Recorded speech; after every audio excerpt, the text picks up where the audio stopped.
great pleasure to introduce the new generation of international lawyers, Dr. Amichai Magen, who is a senior researcher and head of political development at the International Institute for Counter-Terrorism, the Interdisciplinary Center in Herzliya. He is also a visiting scholar at the Hoover Institution, Stanford University. Between May 2009 and May 2011, Dr. Magen was director of the Institute for Democracy, Law and Diplomacy and Associate Fellow at the Shalem Center, Jerusalem.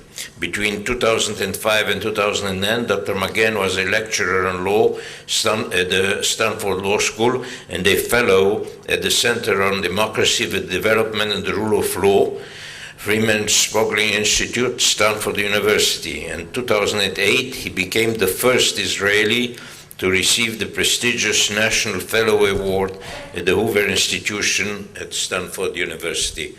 Dr. Magen, the floor is yours. Thank you very much, Mr. Chairman, ladies and gentlemen. Good morning. I'm going to go out on a little bit of a limb this morning in two senses. The first is that I'm going to speak about a slightly different set of issues that are emerging today, I believe, as an assault on the international system and on international law. And in this sense, I'm very happy to follow in the footsteps of Professor Kotler, because I think, in a sense, he's laid the ground for this conversation. He has also laid the ground, I think, for an incredibly important conversation that we have not advanced as far as we should, which is where do we go from here? We're obviously in a difficult situation, and where do we go from here? And what I'd like to suggest is that democracies who are under assault today in the international system, and it is indeed not just Israel, need to think in creative ways about, once again, reforming international institutions, reforming international law in order to get themselves out of a dynamic of assault which we are all experiencing. I think a useful starting point is once again to emphasize that in the contemporary international system, powerful states, whether democratic or not, rarely go to war against one another. And let me give you some figures. Of the total number of armed conflicts that have taken place in the world between 1989 and 2008, namely 124 armed conflicts, only 7 involved conflicts between 2 or more states. And no instances of war were recorded between consolidated liberal democracies. In contrast, a full 117 armed conflicts have taken place within this period, either within a state, i.e. a civil war, or between a state and a non-state actor. Now, this new reality has 2 profound consequences for the subject before us, democracy's right to self-defense. Firstly, the dramatic reduction in the number of interstate wars over the past 65 years has meant that in certain regions of the world today, notably in North and Latin America and in Europe, parts of Asia, democratic or so-called Kantian peace is no longer a theory, but a reality. In large parts of the world today, we see a self-reinforcing virtuous cycle of liberal democracy, economic and technological interdependence, and rule-based international organizations. Nuclear deterrence has made all-out war between great powers extremely prohibitive. The global spread of democracy from 40 democracies, or only 27% of the world's total in 1974, to 123 electoral democracies, or 63% today, and the continued expansion of the liberal international order under Pax Americana means that in substantial parts of the world today, not only is war absent, but the very memory of war. Indeed, the memory of death by deliberate organized violence is fast receding into oblivion. In Europe and Latin America in particular, 2 large regions which, with considerable clout at the UN and in other international venues, experience of large-scale enmity has all but disappeared. And since where you sit is where you stand, many in Europe and Latin America have come to believe that diplomacy and multilateralism are always the solution to conflict. And that the use of force, therefore, even in self-defense, is essentially never justified. Among the new emerging global powers, the so-called BRICS, Brazil, Russia, India, China, and South Africa, 3 are democratic. And while Russia and China give strategic planners cause for concern, they are not perceived by most people as real and immediate threat. Indeed, China in particular is likely to grow old before it grows rich. And countries with an aging population and mounting social costs are unlikely to become actively and dangerously aggressive. Viewed in another way, the number of liberal democracies that are still required to fight in self-defense or even prepare seriously for war has dropped precipitously, perhaps to single-digit numbers. How many fighting liberal democracies exist today? Israel, the United States.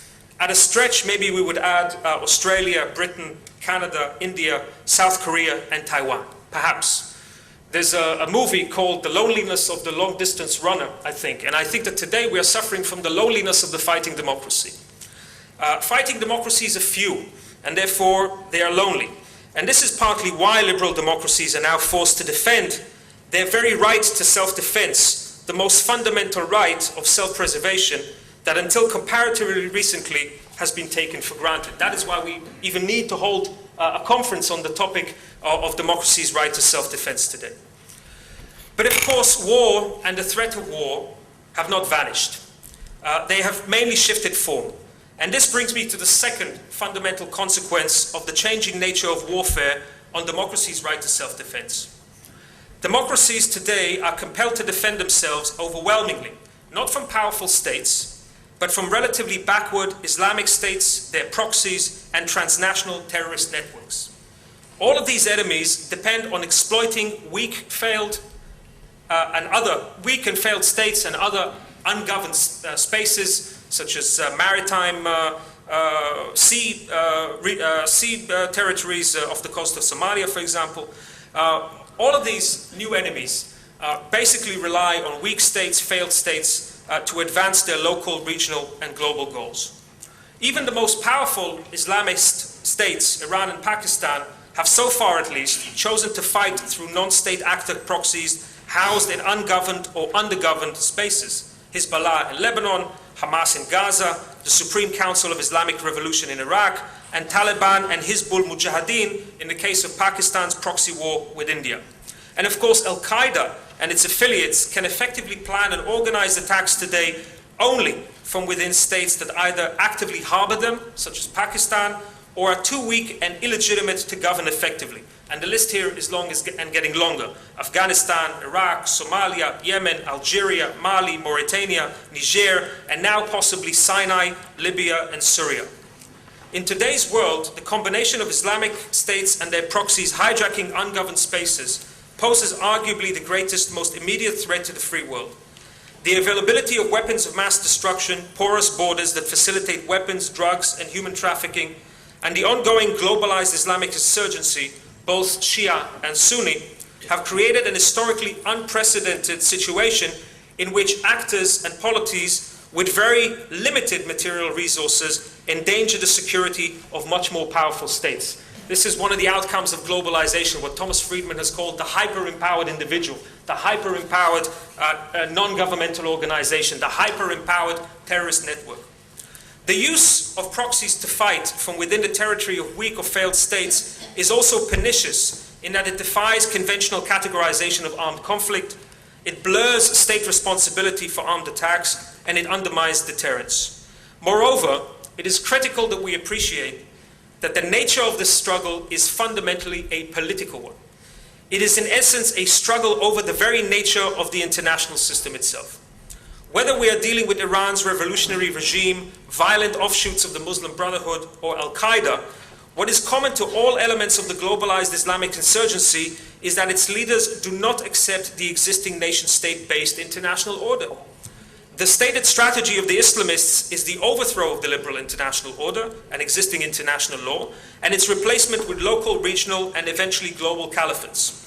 The taking over of ungoverned and undergoverned spaces represents a realization of this vision. Like nature, the international system abhors a vacuum, and wherever effective statehood recedes or collapses, we can expect jihadi non-state actors backed by anti-Western Islamic states to attempt subversion and control, Just as wherever Western leadership recedes in international organizations, we can expect anti-Western states to try to attempt subversion and control. Now, Israel's situation in this context is especially serious and, I would argue, is deteriorating rapidly. Whereas in the past, we were threatened primarily by the conventional armies of nationalist Arab regimes, Israel's strategic environment today is increasingly characterized by the proliferation of terrorist territories hijacked by jihadi non-state actors, Lebanon, Gaza, and increasingly, I would say, Sinai, failed or failing states, Iraq, Somalia, Sudan, Yemen, and now possibly Syria and Libya, and weak Arab regimes, Jordan, and most worryingly, Egypt. The rise of a globalized Islamic insurgency and armed non-state actors, some of whom, like Hezbollah, command more firepower than most national governments possess, represents a critical challenge to the existing laws of armed conflict in the application of the principle of distinction and so forth, as we have heard from my learned colleagues. But this, I would argue, is only a symptom of a deeper crisis, a crisis of sovereignty. State sovereignty has been the organizing principle of the international system for more than 350 years, since the Peace of Westphalia in 1648. Our existing notion of sovereignty, what we might call conventional sovereignty, emerged in the very different context of 17th century Europe and was designed to address very different needs, namely to prevent warring princes from interfering in one another's internal affairs, especially religious affairs. The fundamental rule of conventional sovereignty is therefore that each state has the right to determine its own domestic authority structure, that outsiders must not interfere in those domestic affairs, the principle of non-intervention, and that in the international system, states are like individuals in society. They are equal and they have rights and responsibilities. Conventional sovereignty, which has since become the global standard and the foundation of international law, assumes a world of autonomous, internationally recognized, and most importantly, effectively governed states. This is the conventional world of international politics and international law, in which state-to-state relations is what matters, and states are accountable for threats that emanate from within their territories. But this world no longer exists, and conventional sovereignty no longer works. In the world today, there are between 30 and 45 failed states, and their number is growing. In the past, these entities would have been swallowed up by their more powerful neighbors or by empires. But in today's world, that Darwinian mechanism has ceased to operate. States today are a little bit like diamonds. Once they're formed, they last forever. But unfortunately, unlike diamonds, not all states shine. Indeed, one of the most striking aspects of the contemporary world is the extent to which domestic sovereignty has ceased to function in states that still enjoy great international benefits, so-called international legal sovereignty. And let me just list the benefits that states receive, the international public goods that states receive regardless of the nature of their regime and whether they function or not. They have a right to territorial integrity and to self-defense, both individual and collective. They have juridical equality, the right to legislate and enforce rules within their territory, including Sharia law, if they choose. They have international legal personality, which means power to purchase and transfer state assets. They have power to enter into contractual agreements and treaties with other states, UN membership, and membership in other international organizations. They have sovereign immunity for their heads of state and for their diplomats. They receive very generous loans from the IMF and the World Bank, and they often renege on those loans without serious consequences. And they have the ability to litigate before international courts. They participate most fundamentally in making international law and shaping the international system. Now, according to the existing rules of conventional sovereignty, in other words, states like Lebanon, Pakistan, Somalia, Sudan, and Yemen, entities that have ceased to function internally and have become breeding grounds for international threats, continue to enjoy these far-reaching privileges and protections. Similarly, states like Iran, Syria, and Pakistan retain their international legal personality and their international legal sovereignty instead of having it seriously eroded or otherwise curtailed. And I would argue that this is untenable. And as democracies who are interested in self-defense, we must do much more to condition the benefits of sovereignty on responsible domestic and international behavior. Both the United States and the European Union have acknowledged this, but have so far failed to articulate a clear alternative doctrine. The 2002 US national security strategy, for example, overturned decades of US national security thinking by stating that America today is threatened more by failing states than it is by conquering ones. However, the tools that well-governed, powerful states currently have at their disposal, namely targeted killings of terrorists, development assistance, and transitional administrations, are inadequate to deal with the problems that we are facing. Making sure that democracies are able to defend themselves effectively in the international system in the 21st century will require innovation in military, political, and legal institutions. But it will also necessitate a foundational principle that reflects new global challenges, brings coherence to expectations about international behavior, and wins the support of key states around the world.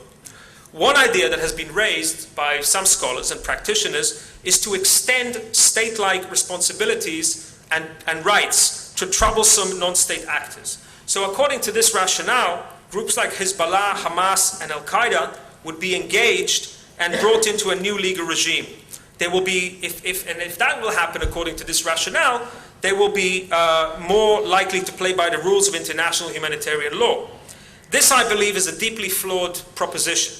It does not only ignore the fundamentally subversive goals of Islamist jihadi organization, but takes us in an entirely wrong direction. Strengthening the peace and security of the world requires strengthening well-governed states, not empowering or legitimizing rogue non-state actors. Another idea that has been raised is to make consolidated liberal democracy a sine qua non condition for membership in good standing in the international community, and to effectively override sovereignty where the state doesn't make the cut. In principle, this direction of thinking has much to recommend it. Democracy is a universal or near universal human aspiration. No famine or genocide has ever taken place in a liberal democracy. Democracies are also more stable regimes, and they make reliable allies. In short, and in the words of the European Security Strategy, and I quote, "The quality of the international society depends on the quality of the governments that are its foundations. The best protection for our society is a world of well-governed democratic states." And in fact, there is now substantial state practice to support the idea that effective democratic government should be adopted as the only legitimate form of government. Countless UN reports and Security Council resolutions cite treaty-based rights to political participation and urge free and fair elections. International elections monitoring, which was almost non-existent at the end of the Cold War, has now become universal and ubiquitous. Membership in the European Union, in the Council of Europe, and the OSCE is open only to liberal democracies, and since 1997, members of the Organization of American States, the OAS, are legally required to suspend a member state whose government takes power through undemocratic means. And at the global level, there now exists a caucus of democracies at the UN, albeit a nascent and underdeveloped one. Furthermore, legal scholars have postulated the emergence in international law of a legal right to democratic governance and have called for a treaty of democratic peace to be signed and for a community of democracies to eventually replace the United Nations. And yet, as long as international giants like China and to a lesser extent Russia do not make the transition to liberal democracy, setting democracy as the foundational principle for a secure international order, I would say, is impossible, regrettably. The free world cannot, at this time in history, insist on democracy being the foundational principle of international politics and international law. But it can, I would argue, insist on the somewhat diminished standard of responsible sovereignty. Responsible sovereignty is the injunction that sovereignty entails security obligations and duties both to one's own citizens and to other sovereign states. Responsible sovereignty, which is a term that was originally articulated by African scholar and statesman Francis Deng, means that domestically national governments would be legally obliged to ensure basic standards of security, freedom, and welfare for their citizens, and internationally they are legally obliged to actively prevent the export of security threats from within their territory. Responsible sovereignty also implies effective accountability for these obligations. The notion of responsible sovereignty, therefore, differs from conventional sovereignty in three key respects. Number one, conventional sovereignty emphasizes non-interference and international juridical equality among states, regardless of their regime type, whereas responsible sovereignty emphasizes positive duties and basic standards of state behavior. Second, responsible sovereignty is not entirely agnostic about regime type. It does not insist that a domestic government be a consolidated liberal democracy, but it does not tolerate state failure either. It does demand at least basic state effectiveness and legitimacy as conditions for recognition of a state as sovereign, forgetting all the international benefits of sovereignty that I've articulated, and for avoidance of sanctions. And finally, responsible sovereignty emphasizes state accountability for actions that have consequences beyond their borders. In a world of diffuse threats and interdependent security, states cannot be permitted that their territory be used to launch cross-border attacks, let alone aid and abet the export of such attacks. Now, how would this principle of responsible sovereignty be operationalized, and who would decide? These are excellent questions, and I cannot do them justice here. I would just say and conclude on this, is that certainly responsible sovereignty would be in practice, it would mean different activities and obligations in different contexts. Towards weak states that are willing to reform, it would mean positive measures such as greater governance aid to improve state capacity, enhance donor recognition, and close monitoring of compliance. Towards aggressive states, threat exporting states like Iran, Pakistan, and Syria, it would mean increased pressure and the withdrawal of various international benefits. Towards failed or collapsed states, it would mean containment, greater intervention, greater targeting of aggressive non-state actors, and where practical, the creation of new arrangements, including shared sovereignty. And responsible sovereignty is especially important regarding the creation of new states. It is one thing to tolerate state failure in an already existing context. It is quite another thing to permit the establishment of a new state where there is no guarantee of effective, peaceful statehood. At a time when the international community is dealing with the dire effects of state failure in the Middle East and Africa, it would be unconscionable and, one might argue, illegal to aid and abet the establishment of a new failed state in the West Bank and Gaza. Like the rules of conventional sovereignty, the rules of responsible sovereignty will develop over time through treaties and state practice. Like conventional sovereignty, it is likely that the principle of responsible sovereignty will be violated from time to time. But the basic rules of the game would have changed, and very much for the better. Ensuring the free world is made secure in the 21st century will require not simply insistence on the right to self-defense once an armed attack occurs or is imminent. Self-defense for democracies must begin with reforming international principles, law, and institutions to enhance state effectiveness and accountability. Historically, it has taken a major catastrophe, typically prolonged and destructive war, to bring about substantial changes in international principles of law and law. Hopefully, a decade after 9/11, democracies can once again generate and implement a vision that will tackle looming threats seriously before their worst consequences are allowed to materialize. Thank you very much.